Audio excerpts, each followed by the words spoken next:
presented life with every line till you are mine. Our own never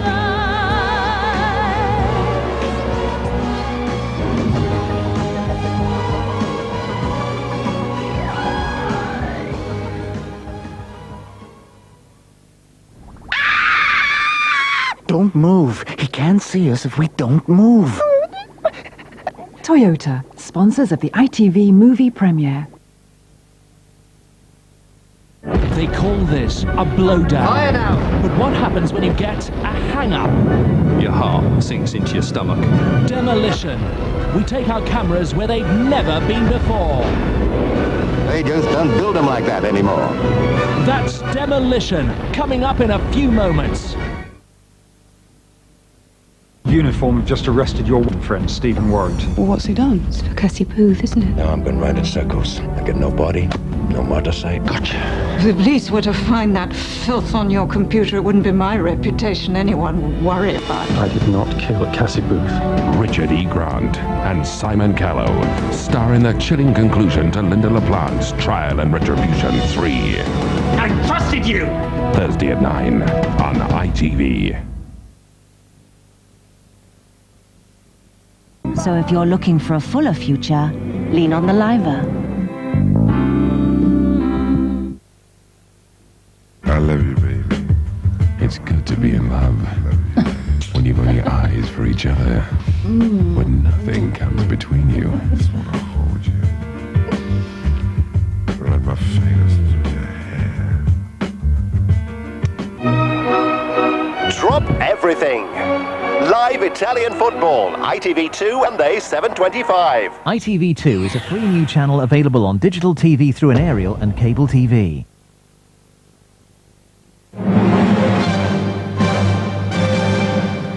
Good evening. The headlines and what's ahead in the ITV Nightly News. The military coup in Pakistan is tonight attracting growing international condemnation. The country was thrown into crisis yesterday evening when the military stormed the television station and announced it had dismissed the government. Today the streets of the capital, Islamabad, were quiet. Britain and the United States have joined calls for democracy there to be restored speedily. All eyes are on the military chief, General Pervez Musharraf, tonight, who's shortly expected to lay out his plans for the future. We'll have the latest from Islamabad. Old enemies England and Scotland can look forward to meeting again. They've been drawn together in the Euro 2000 playoffs. The teams have a long history. They've met 108 times before. But it's a history sometimes tainted with hooliganism, as Andrew Simmons reports. First to be drawn, Scotland. Then, who would have guessed it, although the smile was a giveaway? England. The oldest international fixture in the business, and Kevin Keegan seemed happy with it. We won't underestimate the Scots, and there'll be two fantastic games. And if we look at Euro 96 and the game there, it was the most fantastic advert for football between the two nations. Now, since then, we've played the world champions, the former world champions and the European champions, and there's never been more than a goal in it. So our guys are used to big occasions, they're used to the hype, and they're used to competing at the highest levels. Police have already started a major operation to prevent trouble between England and Scotland supporters. They're hoping to repeat the security success of Euro 96. Passionate rivalry between the two sides goes back more than a century. I think the rivalry is so ingrained and it's so deep, so much to the fans and so much to the players that each game sticks in the memory forever. Like Euro 96, the demand for tickets will be colossal. Talks about allocation are already going on, with details to be announced on Friday. Andrew Simmons, ITN. The family of a woman doctor who was strangled 5 years ago have won their battle to bring her killer to justice. A judge at the Old Bailey sentenced Anthony Diedrich today to life for stalking and murdering Dr. Joan Francisco. Her family fought a long campaign to convict Diedrich after he was initially released because police couldn't find enough evidence against him. The American Vice President Al Gore has tonight received a much-needed boost for his campaign for the White House. In the last hour, some of America's biggest trade unions have voted to back his presidential campaign rather than the one of his main rival, Bill Bradley. Mr. Gore still has to secure the official nomination of the Democratic Party. So join me for more on those stories and the very latest developments on the ITV Nightly News at 11.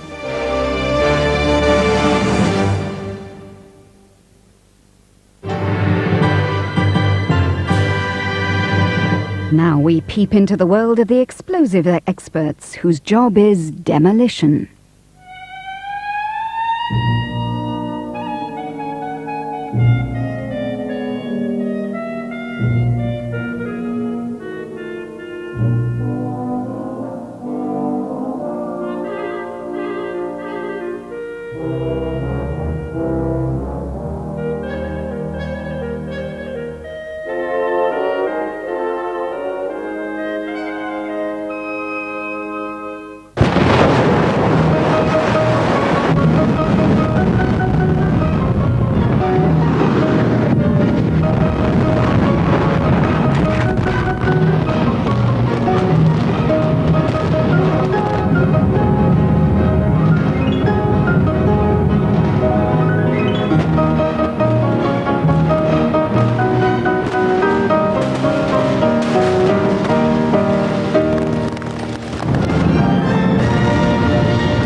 Three towers on Norfolk Park